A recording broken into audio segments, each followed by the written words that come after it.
Joining me now, John Ratcliffe, former Trump Director of National Intelligence. Mr. Ratcliffe, you served as intelligence chief while much of the censorship was happening. What does all of this mean to the larger issue of government surveillance of Americans?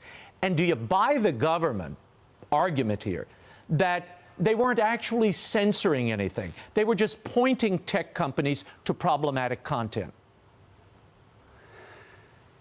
Well, I don't buy that argument, because what we've seen here, Raymond, is this wasn't just a victory for free speech. It was a victory for the truth, because at the end of the day, you know, as you talked with your prior guests about what's going to happen on appeal here, the reason I think this bodes well for the plaintiffs in this case and, frankly, for the judge's opinion is so much of what you talked about in your opening that was raised as the matters at issue here about COVID origins, about the efficacy of treatments, about transmissibility, about election interference and Hunter Biden's laptop.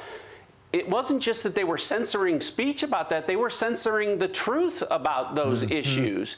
And, you know, at the end of the day, I think that's going to have an important bearing. Here's where I think the problem is going forward, is because you've seen this abuse of these important intelligence and surveillance tools and putting political objectives in front of national security. They've jeopardized those. So let me give you an example. Okay. As the Director of National Intelligence, as you talked about, one of the things that I did was on a daily basis prepare the President's Daily Brief. That's the collection and aggregation of our most sensitive intelligence to brief the President on national security concerns. One of the tools that we use there was Section 702 of the Foreign Intelligence Surveillance Act. I was going to bring that up.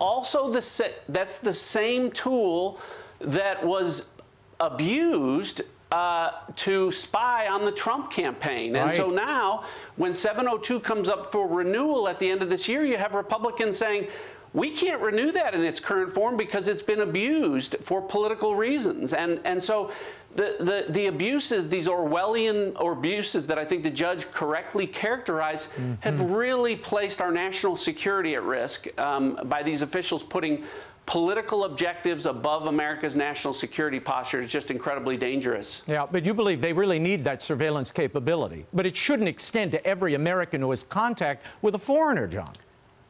These are legitimate national security intelligence tools that when used properly, help us to collect intelligence on our adversaries that mean to do us harm. But as we've seen and we've talked about, the problem here is that they have been abused, turned inward on American citizens to spy on them and to use it for political gain and to control and censor political speech. Yeah, to shut them up, to shut Americans down that you disagree with or the administration does. John, as I mentioned, you were running national intelligence when the Hunter laptop emerged. Now, former Congressman Denver Riggleman, who's advising Hunter's legal team, claims, quote, forensics makes clear that considerable information linked to Hunter Biden is questionable. What data is being used? A laptop and data. Saying it's a laptop are two different things. I'm not even sure what that means, but I think what he's getting at is data mining. He's questioning the data mining. Do you buy that argument? And is the laptop material inauthentic? Well, I don't buy it because I've spoken directly to the principals involved in this. Look, on October 18th of 2020, I came out as the Director of National Intelligence and publicly issued a statement saying, Hunter Biden's laptop is not Russian disinformation. We have no intelligence that it is.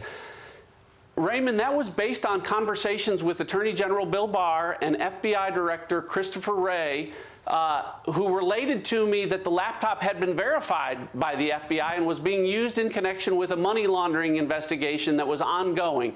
So, you know, the sad thing is, at the very same time that those representations were being made to me, you had FBI agents in the field going to Twitter and shutting down, saying, hey, this could be Russian disinformation. So, you know, again, we have this problem of political partisans being embedded within the Department of Justice and the FBI, and it's why it's a problem that the next Republican president's going to have to address. Yeah, John, we certainly had misinformation. The problem is it's coming from this administration. Thank you for being here. Hey, Sean Hannity here. Hey, click here to subscribe to Fox News YouTube page and catch our hottest interviews and most compelling analysis. You will not get it anywhere else.